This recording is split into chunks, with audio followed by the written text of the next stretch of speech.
What are these two blown glass jars? Probably about 1 centimeter in thickness, heavy about 350 grams each, and 6 to 8 centimeters high. They are from Italy and were with carriage-related stuff and about 50 to 100 years old. One is translucent. The other one is very dark and almost opaque. The inside of the neck is a bit irregular, so not very suitable for a cork. And they really don't seem like flasks. Blown glass flasks are much thinner and lighter. Any ideas? They are glass hand grenades. The first reports of powder-filled glass balls date from the occupation of Vienna by the Turks in 1683. They had a particularly horrific splinter effect. We have excavated 3 of these in 2011 at the site of the former Dominican monastery in Freiburg, Germany.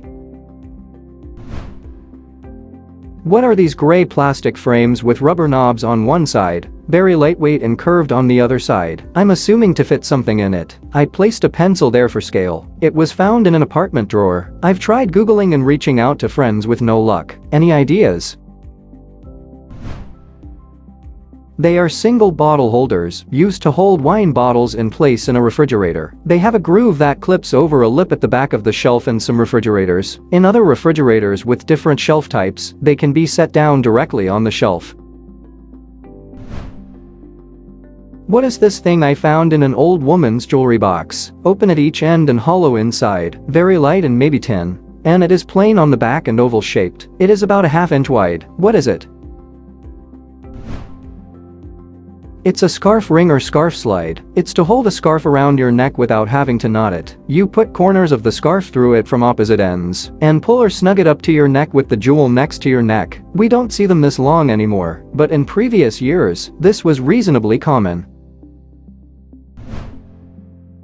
What are these small wooden objects? Measures 1.6 to 2.4 inches or 4 to 6 centimeters in length. Some have numbers on them and very light material. The numbers are a bit hard to read, but cover a range from 15 to 185. Found outside in the south of Norway. Any ideas?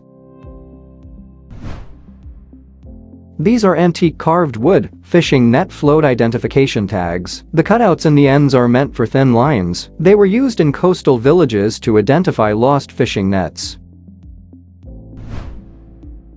What is this weird metal claw thing that has a small flap under one part and a hole in the other? It also is spring-loaded, kind of like a nail clipper. I've been trying to find something similar online but can't at all. I ruled out the possibility of this being a nutcracker and is unlikely a bottle opener. I can't tell if it's stainless steel or not, and there's a bunch of numbers which I presume to be serial numbers or something like that. It is a dish clamp or dish grabber for hot plates, suitable for extracting tableware with heating food, or any shape of food dispenser from a hot pot microwave oven to serve the table easily.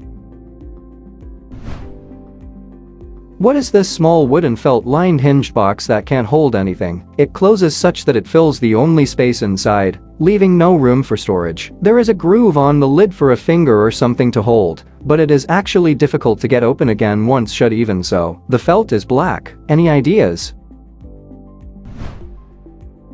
It's a wooden pocket pipe stand. I got one from my church warden. The lid opens from being inset into the main body, the bowl rests on the felt, and the stem rests in the groove in the inset.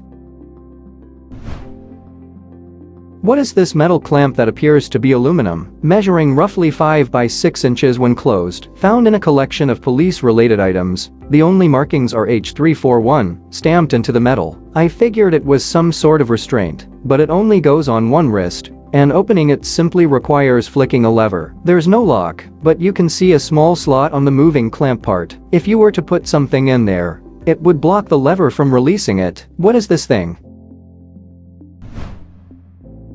It's a post-World War II police nipper handcuff. These handcuffs were manufactured by Heinkel for the German police. It's a single wrist cuff used to snap on the wrist of detainees as a means of leverage to control them. Police, prison guards, etc. would probably use this in addition to regular handcuffs as a way to have superior control or grip over their detainees. Probably used when transporting detainees from one location to another.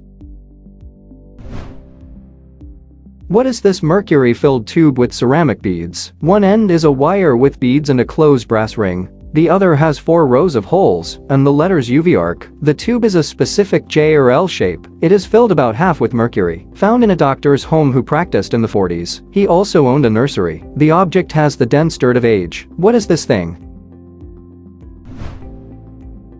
It's a type of mercury vapor lamp, circa 1919. It's a double-ended quartz discharge tube with a metal sleeve at one end and ceramic insulated wire lead at the other end. The Mercury is a lamp that used a discharging flash of light in a gas-filled chamber to make a really bright beam. Some lamps can radiate high-powered UV light. This is mostly done in street lamps where the UV light then lets the white phosphorus coat to get the white glow.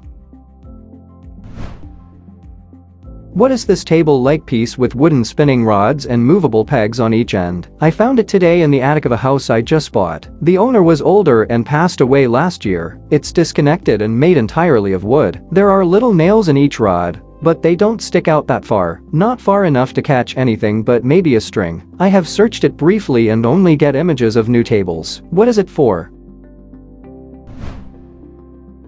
It's a quilting frame. The quilt is rolled onto one side and attached to the other. The quilter accesses the top and bottom easily. The quilt gets rolled up to the other side as progress is made. Makes my fingers hurt thinking about it. What is this small remote-like piece of metal with a V emblem? This was found by my car in an underground parking garage. It was 4 to 6 inches long and maybe 1 inch thick. It seemed to be made out of metal with a black center strip and a V emblem. It felt like an Apple TV remote or something, but had some type of magnet or solar panel thing on the back. Any idea what it could be?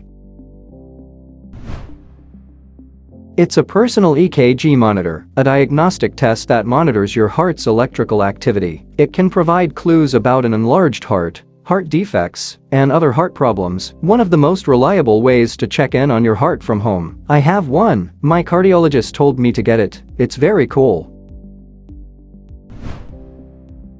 What is this closed glass cylinder filled with a clear liquid, around 20 centimeters long and 4 centimeters wide, found at the bottom of a lake near a residential area built in the 1930s in Stockholm? This lake was a transport route between what is now the Baltic Sea and Lake Mälaren during the Viking Age. But due to land rise, this small lake is a dead end now, so no ferries go here. It was overgrown with algae on the outside. Nothing grows on the inside, so the liquid is not water. No markings. It is straight, and the bubble is too big to come from a spirit level. What is this thing? Please let us know in the comments. Thanks for watching. Let's make life fun.